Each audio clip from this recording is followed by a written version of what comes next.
Hi everyone, it's our monthly update again. I'm Michelle and we're so pleased to have Sandra O'Brien with us today. Thank you. Pleasure to be here. She's a very special lady. She's our auctioneer and also our beloved manager. Yeah, she keeps us out of trouble. Well, I try. It's a full-time job plus. Let's start with the numbers. So Sandra, as we were talking about before, the number of sales increased in the past months. So month on month compared to February, we had a 25.9% increase, and the year on year compared to same time last year, we had a 28.1% of increase, which is quite a lot. But interesting thing is, just like last month, the median price really stable. It was a very, very minor decrease. Month on month is 1.4% decrease, and year on year that's 0.8%, which is pretty much nothing. And we saw the same thing last month as well. We've seen a very similar result on our sales board with the activity. It's very much on a par with what you were saying there. We're seeing listings have slightly slowed down. Are you seeing that? Yeah, we are feeling that right now. And as we mentioned before, it's probably seasonal each year when it comes to school holiday plus the Anzac holiday. People choose not to list their property in the market during the holiday period, and also they know a lot of buyers will be going away for holidays, so it's probably not the inventor's mind is not the best time to sell. Depending on the type of property, of course. There's also a lot of people who stay at home, and there is that time for them to look over the holiday period at property. So open home numbers have been quite positive and encouraging. There's still plenty of people looking, but we have seen that stock come back slightly, haven't we?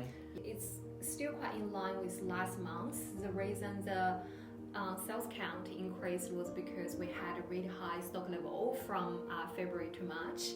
So now we are pretty much still clearing the stock. We dropped from roughly around 2,800 listings in Christchurch. That was back in February, and now down to just early 2,000. So for population in Christchurch, it is a huge drop. But also we mentioned we know there are going to be heaps more stock. I do know of quite a bit coming on. So that's encouraging for all the buyers who are out there looking. And I know there's certain demands in certain areas, aren't there? There's obviously school zones, they always hold their value well. Even Bishopdale with Cotswold School, that's had great activity recently too, and Burnside as well. And we do find even in the upper market bracket, a lot of buyers who are upsizing or downsizing, they typically sell their property in Feb and March. And now those vendors who just sold, they came to the market to buy. So we are seeing a lot of substitute sell buyers. But on top of that, because the OCR dropped again, the buyers are very active.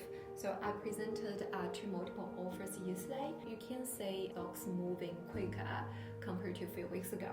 I don't know if you are feeling the same thing. We are, and it's a typical scenario. A property can sit there for a couple of months and then suddenly you get a offer on it, and next minute there's another one coming in, and you're into that multi-offer situation, and we can't predict that, can we? We see that happen where a property stays still, not much happening, and suddenly it's in a multi-offer period of time.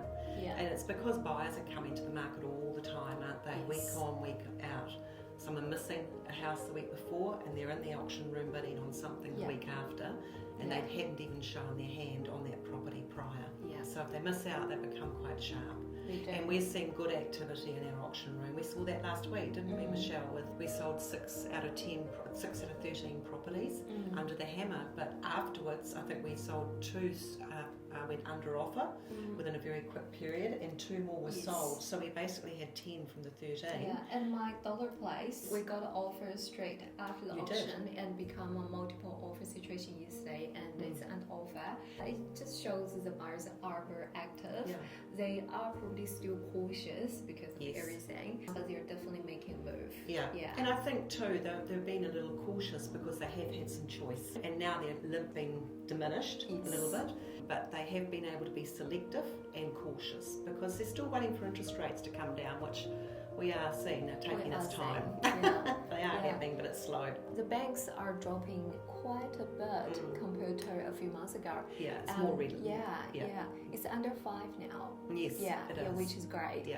All right, and that's the data, and then we are gonna move to the suburbs. This month we're probably going to talk about Burnside. I know my audience, they are Asian community. Burnside is probably the most popular suburb for Asian community. Can I understand? Yes. Because for us, school zones are very important. Education is everything. That's why Burnside is so popular. It has got Westburn, Roydwell, Mirren, and Cobham is the most popular intermediate right now. Burnside High School. In this suburb, we've got a wide range of products for the buyers to choose from, and it's a big suburb, and it's also very central. The location's great. Location's fantastic.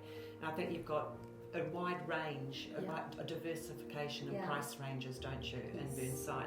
You've got your $500,000 first home buyer, $600,000, $700,000, right up to $1 million, brand new build for a family suitable to move into that area.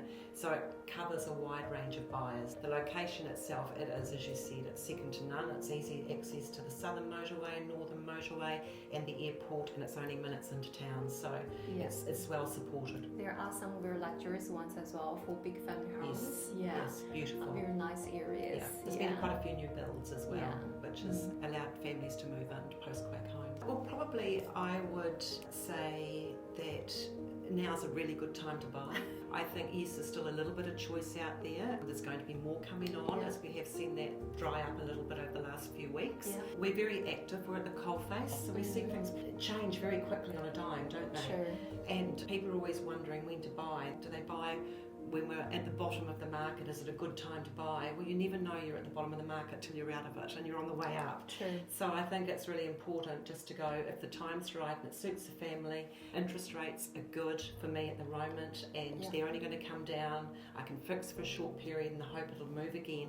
Then let's leap in and buy. There's an old saying that says you buy property and wait, you don't wait to buy property. It's never a truer word, and I think you get out there and buy.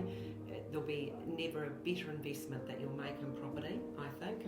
And we've held some property. I've got property that I've had since 1997 that has just accumulated so much in that time, and that's what we should do, just hold it where possible if you're able to.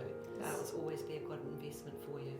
And one other thing I like about you, Sandra, is you're always so happy and positive, and you got a great sense of humor. And our job can be very stressful. So what would be your philosophy, wisdom towards your attitude towards life? How do you cope with stressful times? I think the biggest thing is never take yourself too seriously. If you can laugh at yourself, got a good supportive network around you, good family, good friends outside of real estate, it has certainly boded well for me over the years. But it's to always keep those relationships and protect them and nourish them, because they are so important to nourishing your soul, and they feed your soul. And I think that puts you in good stead to be the best person you can be out. And always have a sense of humour. You can always turn one situation that's serious into something that's not. So always remember that. Always look at the bright side of life. It does not only apply to real estate agency, that applies to everyone in life. Absolutely. There are a lot of people out there in very stressful, high-powered roles, and I think that time out, balance, having a wonderful relationship with family, with friends, and nourishing those relationships. And that's about connection, and it is about connection that will enrich our lives, because we can bring so much to other people, but also get so much from others. So I think it's really important. Love flows. It does. Yeah, it does. It's actually what makes the world go round. Well, awesome. Thank you so much, Sandra. Pleasure. Thank you for having me. It's been lovely to meet your clients via the web. We will catch up again next month. Thank you.